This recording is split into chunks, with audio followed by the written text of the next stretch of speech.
Hi everybody, my name is Professor Leonard DiLorenzo and welcome to Discernment, Theology, and Practice. A year ago, could you possibly imagine that you'd be taking a course in just this way at the beginning of January 2021? I don't think so. Neither could I. This winter session is totally new, and this format of taking a course is no doubt new to all of you. We've probably heard just a few times over the last 12 months that we are in uncertain times. Okay, fine. Well, here's a little bit more uncertainty. An online course in 3 weeks from the University of Notre Dame. But all throughout this past year, as we've been grappling with these uncertain times and all this instability, we've kind of been longing for getting back to normal or to something more predictable. But if we really thought about it a little bit further, I think we'd come to recognize that uncertainty and instability really are just givens. There's always some form of uncertainty, some form of instability that we have to reckon with. The difference, of course, for the last 12 months or so is that everybody's been dealing with pretty much the same source of uncertainty and instability at the exact same time. But for our course this term on discernment, we are not going to study something that has to do with just normal, standard, ordinary times when there isn't anything surprising. As a matter of fact, Christian understanding of discernment is suited for all forms of uncertainty, for every measure of instability. In fact, the Christian understanding of discernment is about finding stable practices that withstand amidst all forms of instability. That's what we're going to be studying together this term. Everything I've just said about that will become hopefully clearer in the few weeks to come. But that's the first thing I want us to know and I want us to think about. Instability is not, in this case, something to be regretted or to try to get away from. In fact, what we're going to do is seek after an understanding of the forms of stability that withstand all instability. Now, this is a theology course, right? All of you, I believe, have taken at least one theology course before, so you have a little bit of an idea of what to expect. But as a theology course that has to do with discernment, which will exist within the orb of the theology of vocation, we're going to be dealing with fundamental commitments. What are fundamental commitments for one's life? What are life-defining choices and how does one make those? How do these things shape and affect the day-to-day? Since it's a theology course, the classic definition of theology is faith-seeking understanding. And I should say something about that right here at the beginning. Faith-seeking understanding. In order to take a theology course, to become a student of theology, does not mean that you yourself have to profess a particular faith. The study of theology doesn't have to begin with a personal act of faith. What we're doing is we're studying the Christian understanding as passed down through the ages, as arising from Scripture, as reflected upon in the Christian tradition. There is a statement of faith to be explored, to be pondered, to be understood and communicated. That's what we're studying together, the Christian faith. Now, that may coincide and it may even elicit from some of you your own personal act of faith. But that's not a requirement for any theology course, and it's not a requirement for this course. I know there are many different reasons for each of you to sign up for this course. One of the most obvious reasons is there are only a few courses offered in the winter session, and you wanted to get a requirement out of the way. Perfectly fine. Some of you are minoring or majoring in theology, and this is counting as one of your electives. Great. Some of you might have just been interested in the course material. I welcome that too. No matter your reason for coming to the course, we're engaged together in the process or the procedure of faith-seeking understanding. But the quality of one's own personal faith, or even the existence of personal faith, does not come into the course itself. It's not something that you're assessed on, as I think you would already know from having taken at least one theology course before. What I like to say is that if theology is faith-seeking understanding for each of us, for each of you, what is expected and perhaps required is that you make a good faith effort to understand what is being presented and professed on its own terms. This doesn't mean that we're going to be just studying a bunch of static, standalone propositions that you just have to either get or not get. What it means is that there are definitive claims that are made, but they open up the possibility for understanding what those claims mean and the consequences of them. That's what we're going to be studying together all throughout our term. So, the content of our course has to do with seeking after stability in all manner of life, both stable and unstable times. That's the content of the course. But it's also, as it were, the format of our course, especially during this winter session. As I already alluded to, each of you is likely very unfamiliar with taking a course in just this way. You've likely never taken a full 3-credit course over the span of just about 3 weeks. You've likely never taken a course that is completely online, where we don't meet together in person. That is unfamiliar and probably here at the beginning a little bit unsettling. You're not sure what to expect. You're never really sure what to expect in a course, but in this case, you're really not sure what to expect. That instability I take as sort of part of what we're having to reckon with. It's just part of the atmosphere of our course. So in response to that, the way I've designed our course is in seeking after stable, familiar, repeatable format that you'll become familiar with.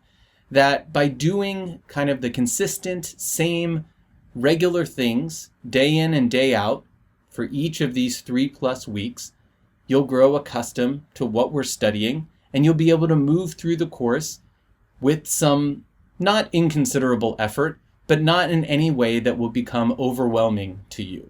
I've designed the course so that it's predictable, that it is upfront, and that it is measured.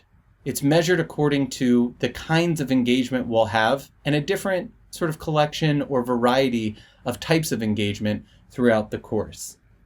So, the instability and the stability is both the content of the course, but also, I think, the format of our course together this term.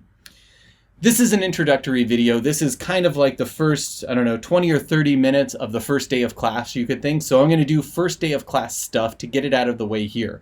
I want to show you what it is we're going to do, how we're going to do it, and then set you up to just get started.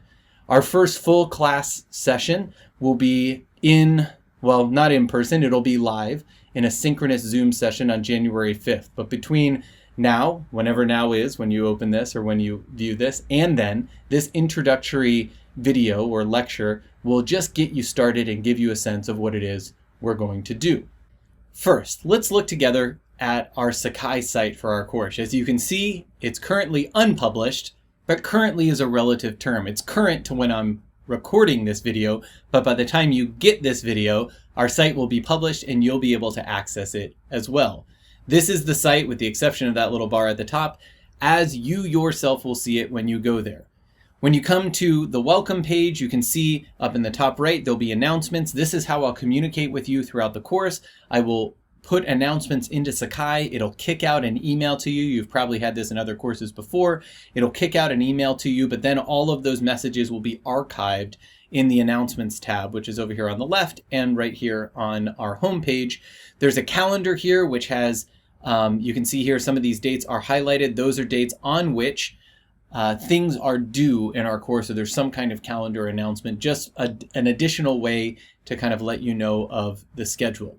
But here's something that's actually really important for the way in which we're going to proceed in our course. As you can see here on the welcome panel, there's this link to the syllabus. This is a really important link. Why? Because this is the only place you should ever access the syllabus. What does that mean? It means don't download the syllabus. Always go to this link. Because what I'm doing is, as you can see, this is a PDF of our syllabus that's available through that link. But that PDF is going to be continually updated over the course of our term. That as new links for different lectures are available, for different videos of lectures as they're available, I'm going to add them to the syllabus and then upload a new document here to Sakai, and it'll just show up for you through that link. So that means don't ever download the syllabus, because you'll possibly be working with an older version of the syllabus. The syllabus itself will be evolving, not in terms of new text or new concepts or new units coming onto the syllabus, but in terms of new resources being added.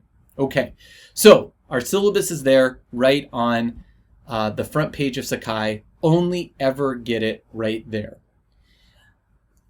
How are we going to meet throughout this course? Well, every course at the University of Notre Dame has a certain number of contact hours associated with it. With a 3-credit course, whether it is traditional in-person or a hybrid course or fully online like our course, there are requirements as to exactly how many minutes or hours we have to meet together, contact hours.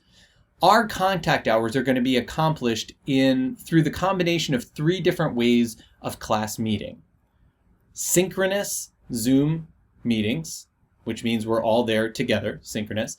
Asynchronous lectures, which I'll pre-record and send to you. So we're not actually meeting together, but the stuff's being pre-recorded for you. And then the third way in which we're going to have class sessions is through small group meetings, and I'll talk about that in just a moment. So let's talk about each of these now so you know what to expect.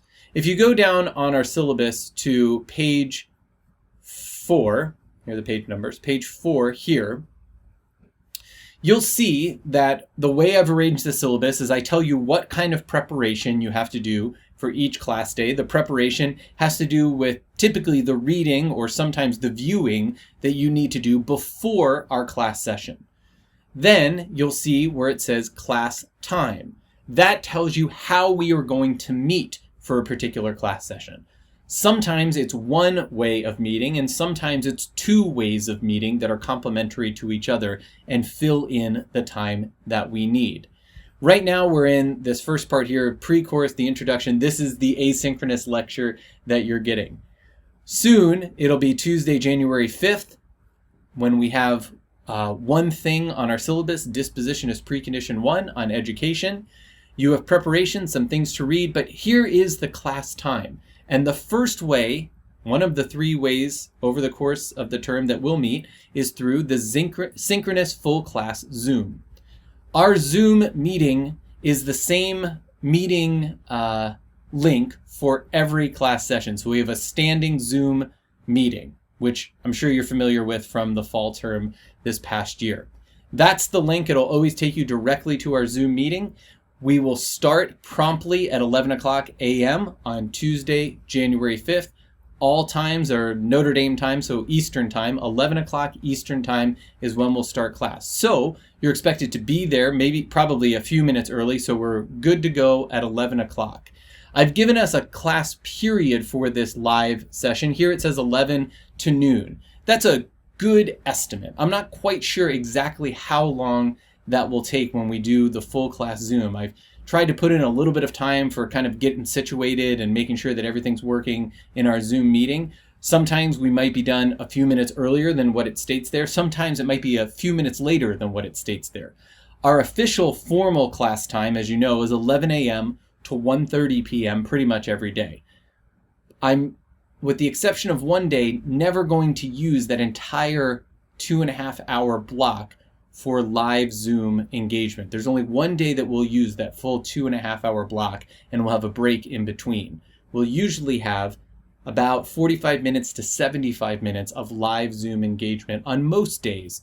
That's the first way in which we'll meet. A couple of ground rules for our live Zoom meetings. 1, your video should always be on when you're in the meeting. We want everybody's faces to be there, so make sure that you're in a place that in your home or elsewhere where you're not going to be distracted. There won't be distractions going on around you. For the most part, during most of the meetings, the class will be muted. Each of you will be muted. I'll be the one that's unmuted, but we'll have plenty of times throughout our meetings over the course of these weeks where there'll be some conversation back and forth. And of course you would unmute. We'll probably use the raise hand function because we have 80 plus people in the class. We'll get to that in due time. But video on, it's important. I know the way this goes because I've been in part of more Zoom meetings than I'd like to remember at this point. I know the way this goes, that it's very easy and very tempting to do other things while you're in a Zoom meeting.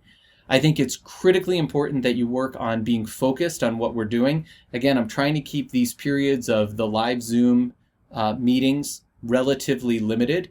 So be focused on what we're doing. Don't be, skipping around to other things online, checking other things. Just try and stay with what we're doing. Be attentive to what we're doing. And in most of our Zoom meetings, there'll be opportunities and even expectations for different forms of participation as we go along. So come ready for class, just like you would in any regular class meeting. Come prepared and be ready to participate. The start time for all of our synchronous Zoom meetings is almost always 11 a.m. But as you can see here, I've put all the times on the syllabus throughout the term. Okay, so that's the first way in which we'll have class meeting, is in our synchronous full class Zoom. The second way is the asynchronous lecture. Here's the first one of those, right? So as you can see on the syllabus, like I said before, asynchronous lecture 1. This video that you're currently watching will be linked right there by the time you get this video. You'll have your second asynchronous lecture here on Wednesday, January 6th. It's the second part of a 2-part class. On many of these days, we have 2 class sessions because we're doing an entire semester in 3 weeks. So part 2 of 2 on January 6th will be an asynchronous lecture. That link will be there for you no later than January 6th. So you have time to do that as it is assigned. The third way in which we'll meet is through, as you can see here, small group meetings. Now, each of you in our course will be assigned to a small group of 4 persons per group. I think there'll end up being one group that has 5, but don't worry yourself with that. 4 persons per group. That group is going to stay together throughout the entire term, and there are multiple times in which you'll meet together for discussion in response to certain prompts that I'll give you as part of our class meeting time. If we were in a classroom together, what this would be is basically I would lecture for some time, then I'd give you some time for discussion either at table groups or you'd rearrange your desks. We'd have some discussion in small group. We'd come back to large group, have some discussion based on that. I'm basically recapturing some of that through this small group format. Now, I will assign everybody to a small group, or if you would like, you may select your groups, and that is perfectly fine with me, and those groups can stay together for the term. Now, how do you select your groups? Well, since you don't know who's in the class, I made live on our Sakai site a roster for the course. So if you click over here where it says roster, you'll see there's hardly any pictures, but you'll see the names of folks in our course. You can see your role, you're a student, and you can see the user ID. So if you wanted to email somebody, you just copy the user ID and then put @nd.edu, and that's their email. So this is available so you can see who else is in the course. Like I said, I think there are 81 students in the course as of right now. So if you wanted to find a group of 4, yourself and 3 other people, you can form a group. If you need help finding other people that you want to form a group with, I created this forum. So over here on forums, forming small groups, you can click on here and add a note or a message to the forum. Hey, I'm forming a group. We have 2 people. We're looking for 2 other people. Would you like to join us? And you can get 2 more people, so you have 4. What will you do when you form a group? Well, or how do you form a group? You can see here on the syllabus, and I'll include this in the message that goes out to you with this video too. Right here, forming small groups.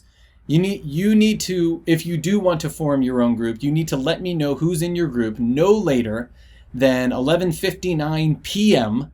on Friday, January 1st. That'll be just a few hours after our football season ends in inglorious fashion after the slaughtering by Alabama. So you click on here, you'll go to this Google form.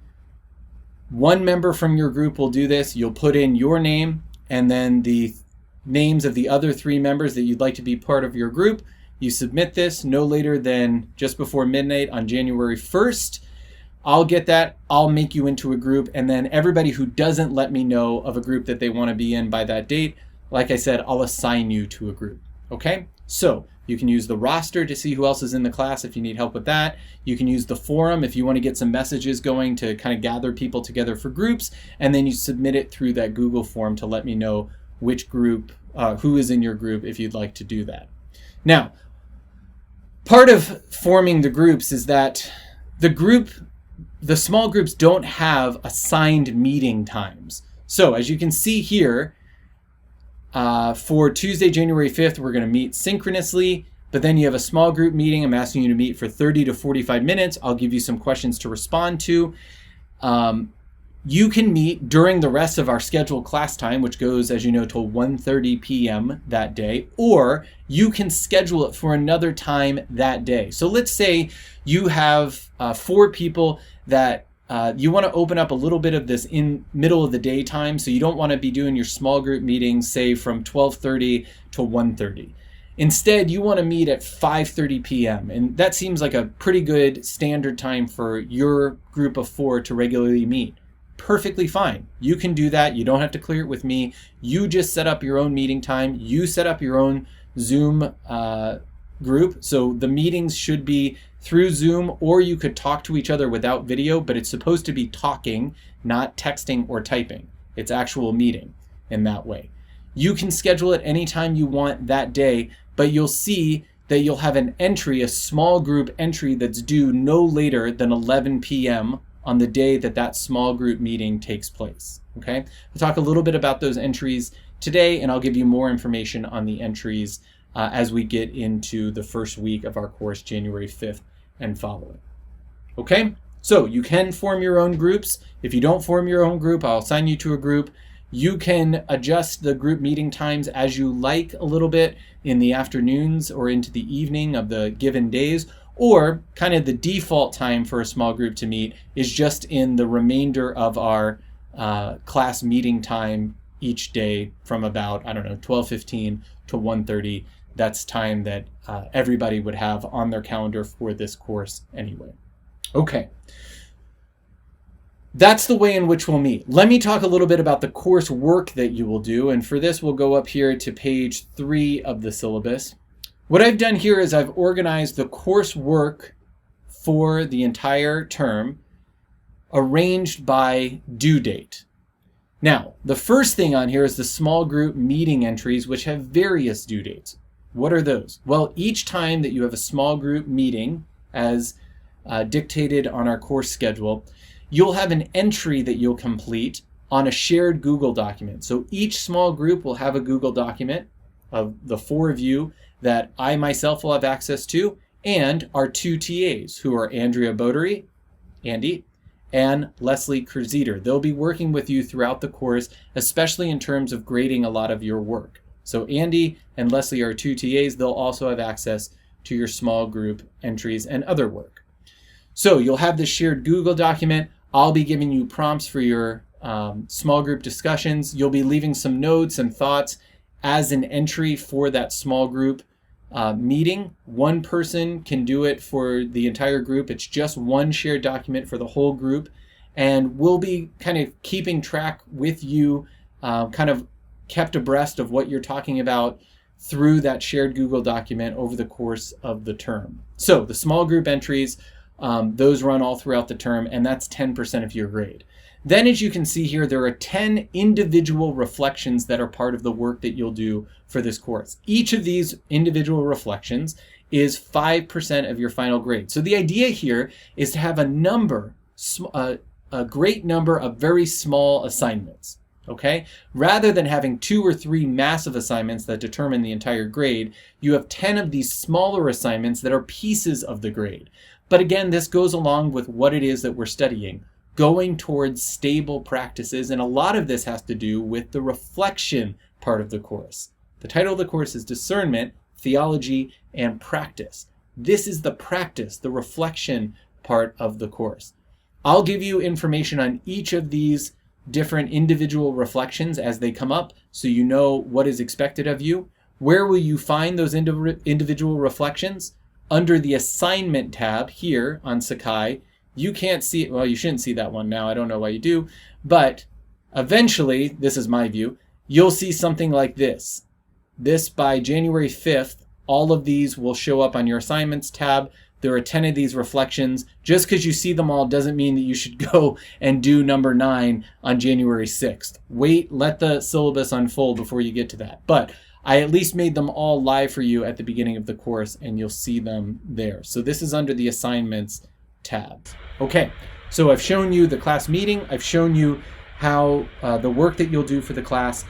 The last thing I want to show you or draw to your attention are the texts and other resources. Hopefully most of you have attended to these already. One of the texts for the course I wrote, which is called What Matters Most, Empowering Young Catholics for Life Big Decisions. Why did I assign this text? Because basically that book I wrote following the template for Christian discernment that arises from the Gospels and principally from the Gospel of Luke.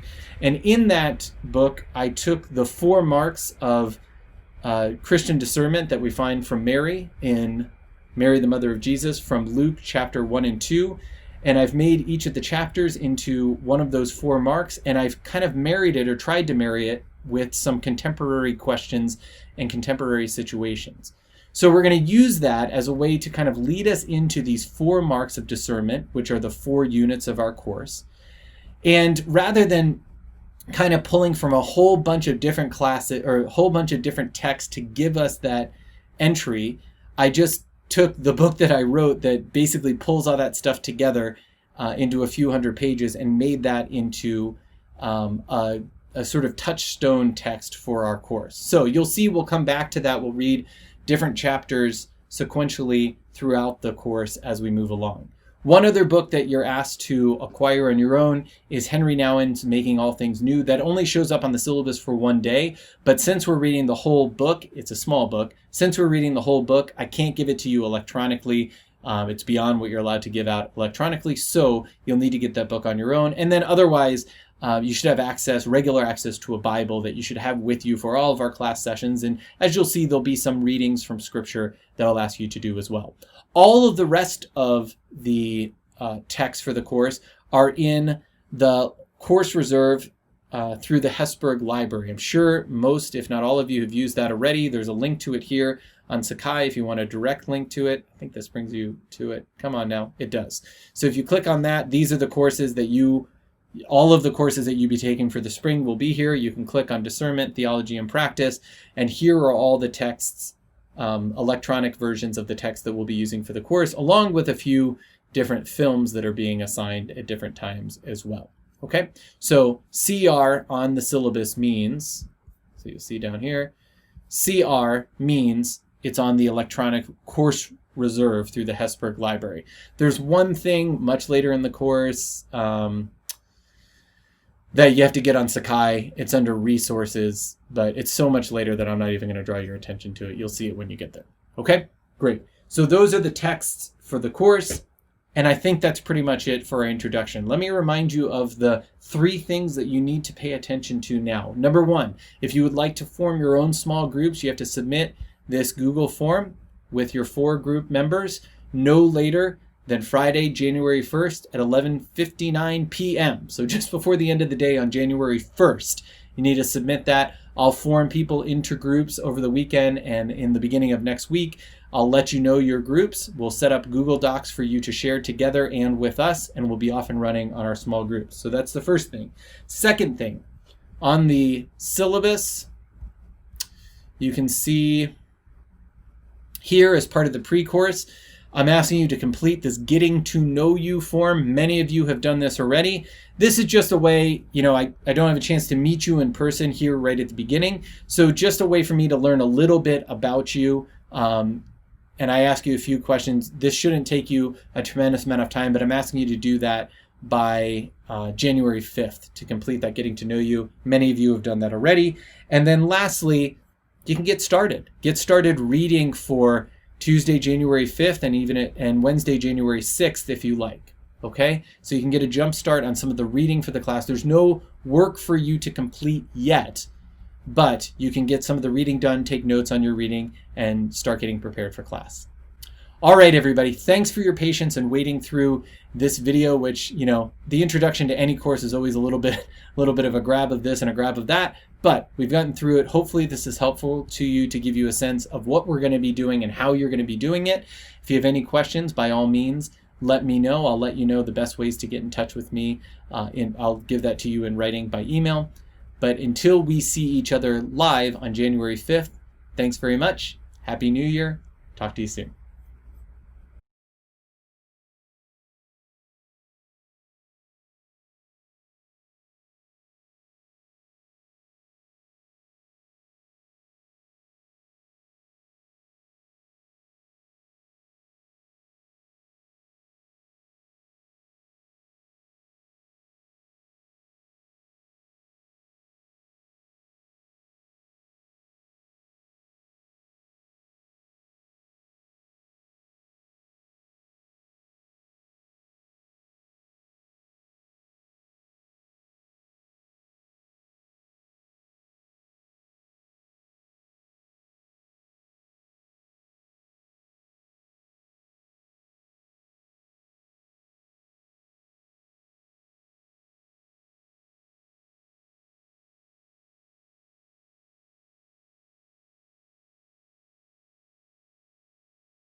All right, everybody, thanks for your patience and waiting through this video, which, the introduction to any course is always a little bit of a grab of this and a grab of that, but we've gotten through it. Hopefully this is helpful to you to give you a sense of what we're going to be doing and how you're going to be doing it.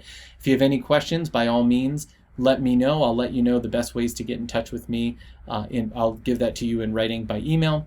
But until we see each other live on January 5th, thanks very much. Happy New Year. Talk to you soon.